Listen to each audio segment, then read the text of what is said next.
Hey, Coach, I know you said obviously Kevin won't be available tomorrow. I'm just wondering, when he's out, what kind of role does he play? I mean, is he with the guys encouraging? I mean, does he have a specific?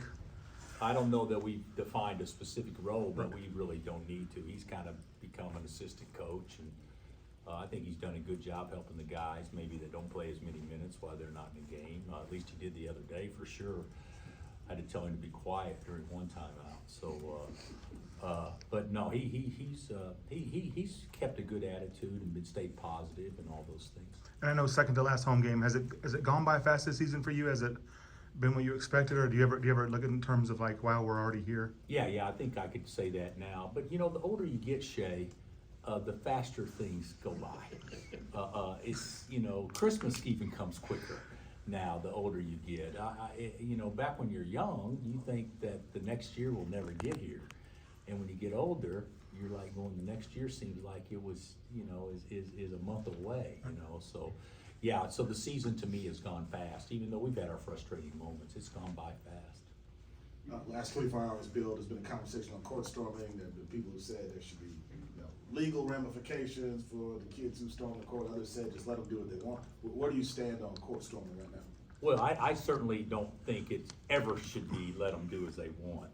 I think, and we've probably been stormed on about as much as anybody. I would think. At least there was a period of time, like every road loss we had on a home court, it seemed like it was a court storming. We've actually gotten better at it because of the way you can prep your team in certain ways, and a lot of the safety measures up until recently, I think, has been with the the visiting team educating their own players how to handle it. And I mean, like calling a timeout with 15 seconds left and it's a 10-point game just to get guys out of the game or whatever, or tell them, okay, don't go out there, by stand next to the sideline.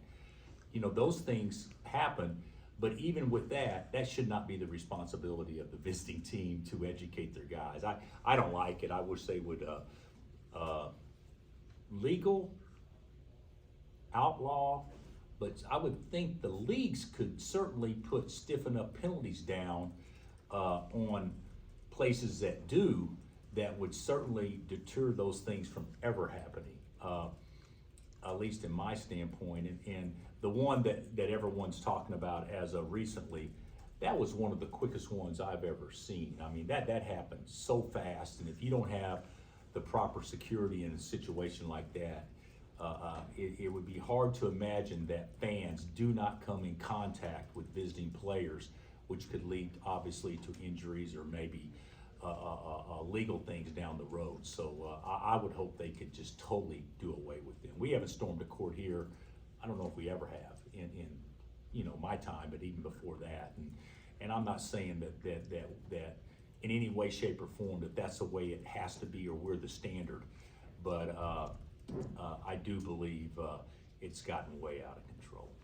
And then one other quick question: how have you been able to help KJ, you know, through this difficult season, and what has that been like? I think it's been, from my standpoint, it hasn't been as difficult to keep him up, because he is the most remarkable young man, and I think if anything, he probably keeps us up.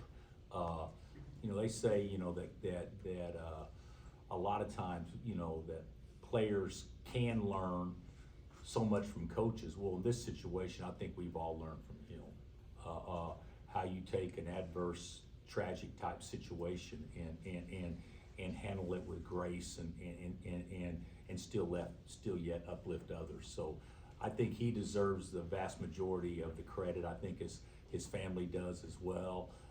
But I do believe that basketball and his teammates has been an outlet for him to help him get through this as much as anything.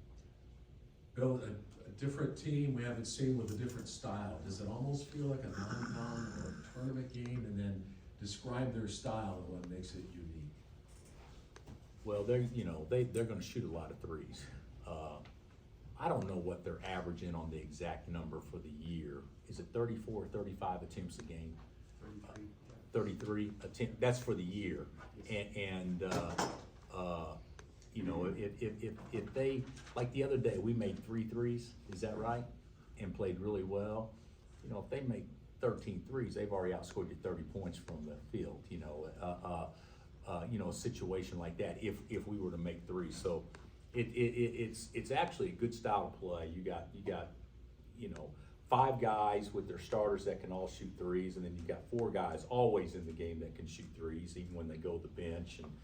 And we're gonna have to do some things differently, because I still believe in my heart, even though I say I don't coach it this way, I still believe in the player's mind, we still defend from the inside out.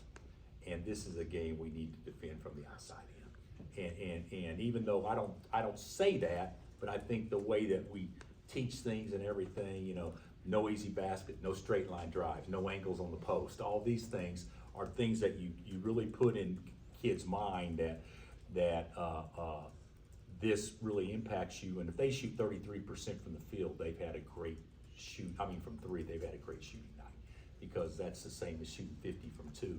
And whenever you shoot 50 from 2, you usually win. So it's going to be a challenge.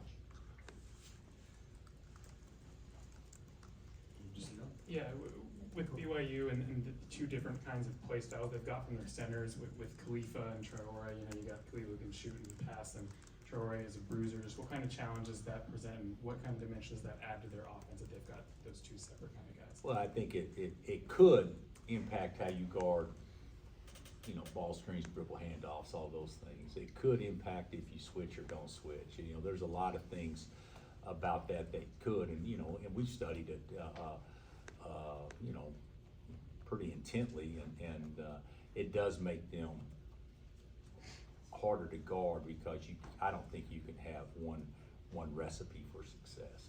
I think you got to approach it when certain people are in the game, depending on who you have in the game, it may change how you want to guard. Coach, I asked Nick this. Did you learn anything about the team against Texas? Obviously, a couple more games in the regular season in March, and the Big 12 tournament. Did you learn anything more about the team in that game against Texas? No. I think what we found out is that when we play well together, we're pretty good. And then, you know, obviously you've seen us when we don't, we're not near as effective. But I still believe that when we play well, which we did against Texas, that first half we were pretty good. When we play well, you know, we can line up and play with anybody. When we don't play well, obviously anybody can play with us, and there's probably not as much margin for error for most teams that can actually claim that. But you know, whether it be, you know, without stating who, I mean, you look at the top 10, we played pretty well against the best teams that we've had an opportunity to play against. And I asked Nick this too. I think actually this last year as well. Scale of A to F. He said you guys are hitting your stride. He would grade you guys as a B right now. What would you grade your team? E. Is that there's no such grade for that, right? So hitting our stride, I would say probably B minus. I think that's probably, Nick's probably right on point. That's pretty good coach speak. Is Kevin officially out this week? And I don't know about this week, Gary. He's not gonna play tomorrow. Oh. Yeah, he definitely will not play tomorrow. Looking at the big picture as a coach, have you ever thought of just saying, let's just stop it till after the Big 12 tournament? And rest him and all that? Well, I think you could look at, we are looking at the big picture. That's exactly what we're looking at. But the big picture, if you start playing him after the Big 12 tournament, he wouldn't be worth a crap in the NCAA tournament. So we need to get rhythm and find out who we are and play the style that you'd want to play in the NCAA tournament. So that would take, you know, a week to 10 days at least to do that. So I see him, if he comes back to be able to help us, he's gonna have to be in full rhythm for at least that long, so we could actually do what he talked about earlier, you know, hit our stride. Is that the term you used? Yeah. Okay, all right. What do you think of the Big 12 race with Houston winning again? I'm not gonna say it's over by any stretch, because it's not, because I doubt Iowa State loses again. So